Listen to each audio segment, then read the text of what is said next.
नमस्कार, आप देख रहे हैं इंडिया पब्लिक खबर और मैं हूं आपके साथ अनन्या मिश्रा।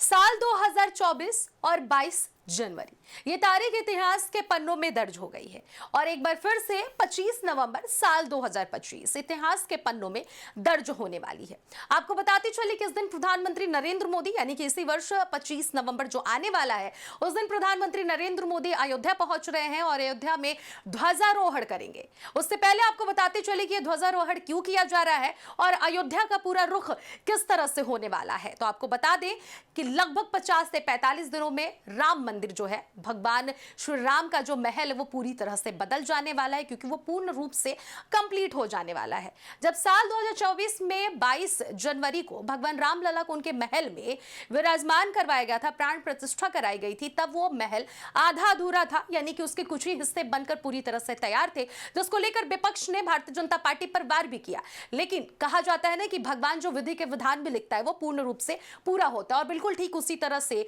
प्रधानमंत्री नरेंद्र मोदी की अध्यक्षता में सीएम योगी आदित्यनाथ की सरकार में और भारतीय जनता पार्टी की सरकार में भगवान रामलला एक बार फिर से अपने महल में विराजमान हुए और ठीक बिल्कुल उसी प्रकार 25 नवंबर साल 2025 यानी कि इस वर्ष का भी तारीख जो है वो इतिहास के पन्नों में दर्ज होने वाला है। ये एक ऐतिहासिक क्षण होने वाला है क्योंकि इस दिन आधिकारिक तौर पर प्रधानमंत्री नरेंद्र मोदी के ध्वजारोहण के बाद यह ऐलान कर दिया जाएगा कि रामलला का जो महल है यानी कि राम जन्मभूमि जो मंदिर है वो पूरी तरह से बन ठन कर तैयार हो गया है। आपको बताते चले कि राम मंदिर तीर्थ क्षेत्र के जो महासचिव हैं यानी कि चंपत राय, उन्होंने भी साफ साफ शब्दों में कहा है कि प्रधानमंत्री नरेंद्र मोदी 25 नवंबर को अयोध्या आएंगे और मंदिर के शिखर पर वो 21 फुट का जो ध्वजा है उसका ध्वजारोहण करेंगे। अब ऐसे में रंग क्या होंगे और किस तरह के ध्वजा होंगे ये सब कुछ चंपत राय को डिसाइड करना है, जिसको लेकर बैठक भी हो रही है। अब इन सब के बीच में राम मंदिर का जो मुख्य द्वार है, जो 4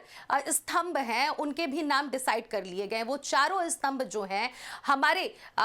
देश के जो गुरुजन है, हमारे देश के जो ऋषि मुनि है, उनके नाम पर आधारित होगा, उनको समर्पित किया जाएगा, यानी कि जो जगत गुरु हैं उनको ये समर्पित किया जाएगा जो मुख्य द्वार के जो 4 स्तंभ हैं। ऐसे में तमाम धार्मिक चीजें और भी राम मंदिर के पूर्ण रूप जब वो ले लेगा 25 नवंबर को, जब आधिकारिक तौर पर ऐलान कर दिया जाएगा प्रधानमंत्री नरेंद्र मोदी की तरफ से और राम मंदिर तीर्थ क्षेत्र के जो ट्रस्ट है उनकी तरफ से, तब उसके पहले से जो तैयारियां हैं और कौन कौन से वहां पर आयोजन हो जाएंगे, इन सभी चीजों को लेकर बैठक चल रही है। पूर्ण रूप होने के पहले कौन कौन से कार्यक्रम होंगे, कौन कौन से आयोजन होंगे, सभी पर विचार किया जा रहा है। लेकिन एक बात पूरी तरह से कंप्लीट हो गया है कि 25 नवंबर का दिन एक बार फिर से इतिहास के पन्नों में हिंदुस्तान के लिए दर्ज होने वाला है। यहां तक कि आपको भी बताते चले कि प्रधानमंत्री नरेंद्र मोदी का यह भी सपना था कि जब तक राम मंदिर में कार्य नहीं होंगे, जब तक राम मंदिर में भगवान श्री राम अपने महल में विराजमान नहीं होंगे, तब तक मैं अयोध्या यानी कि राम नगरी जो है वहां नहीं जाऊंगा। और ठीक बिल्कुल उसी प्रकार राम मंदिर का जो कार्य है वो शुरू भी हुआ,